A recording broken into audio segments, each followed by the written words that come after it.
Namimitas po ako ng dahon ng malunggay sa rooftop. Ito po. Ayan po, kukuha na ako ng mga dahon ng malunggay at ihahalo ko sa mga lulutuin ko po yan. Ayan.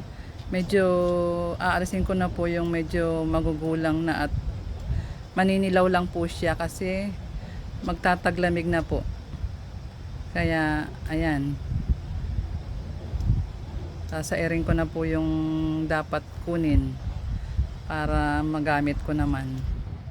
Kasi dito po sa Taiwan, madalang pong may malunggay. Kaya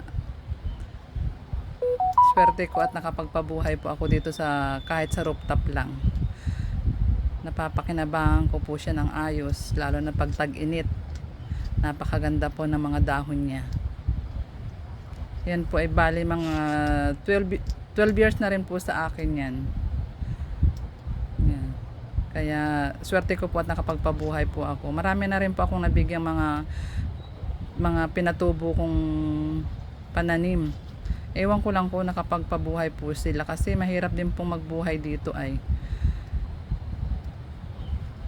Kasi lalo na pag taglamig po, naglalagas po yung mga dahon niya, naninilaw. Kaya ayan, swerte ko po at nakapagpabuhay ako ng ganyan. Ng superfood na malunggay. Napakasarap pong ilagay sa mga gulay. Lalo na sa munggo. Yan. Mga panghalo ko po yan sa munggo. Mga paninda ko pong munggo tuwing Sabado at Linggo.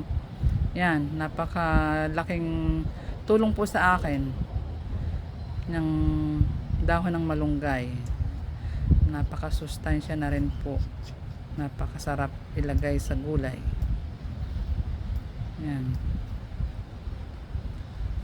Kaya yan, inasaid ko po yung dapat kunin para hindi naman po siya masayang kasi maninilaw lang po siya. Lalo na ngayon po't malapit ng magtaglamig, pumapangit na po yung dahon niya. Kaya ayan, yung dapat makuha ay kukunin ko na. Sayang naman po kasi pag bumili po ng dahon ng malunggay dito, mahal din po. Kaya kaswerte ko po at may tanim ako kahit ilang puno.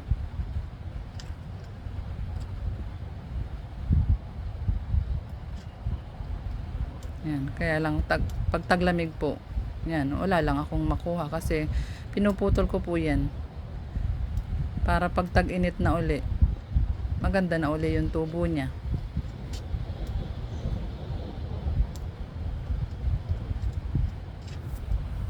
Kasi po pag taglamig talagang hindi po tumutubo yung yung mga dahon niya, hindi lumilitaw, nakausbong lang po siya.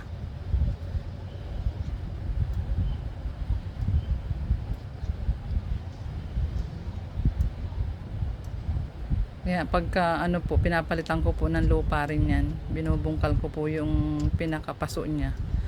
Saka yung mga ugat binabawasan ko para hindi siya mag over sa loob ng paso. Mahal din po dito ang lupa. Kaya mahirap din magtanim. Ay swerte ko lang po at may space ako dito sa rooftop na tinitirhan namin. Kaya nakapagtanim ako. At nabuhay naman po.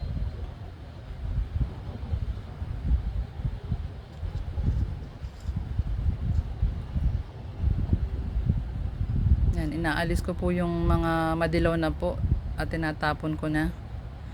At nang bago na lahat ang niya, mga dahon niya, yung mga mura na dahon ang matitira. Para next week may makukuha pa ako bago ko putulin.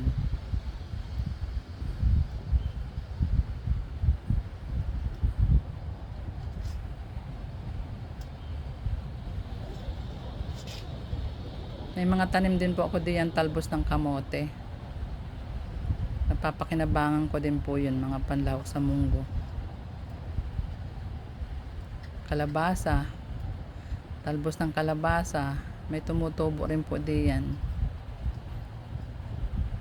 Saka po yung ampalaya.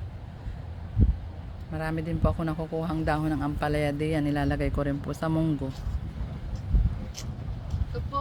Marami po. Marami na akong naputi. Yan po, nakakuha na ako. Kasi po, magtataglamig na, kaya inalis ko na po yung medyo magugulang na kasi maninilaw lang po siya. Ito po, thank you for watching po. Ang malunggay namin sa rooftop. Yan, kailangan na lang pong i-trim na uli kasi magtataglamig na. Hindi na po siya papapakinabangan. Hindi po tutubo yung mga dahon niya. Ganun po pag taglamig dito sa Taiwan. Yun po. Kaya kailangan kong i-trim po yan ng mabababa. Para pag tag-init na po, susuwi na uli po siya ng ganyan. Yan. Baka next week po ititrim ko siya para pag tag-init maganda na yung suwi niya, matataba na uli siya.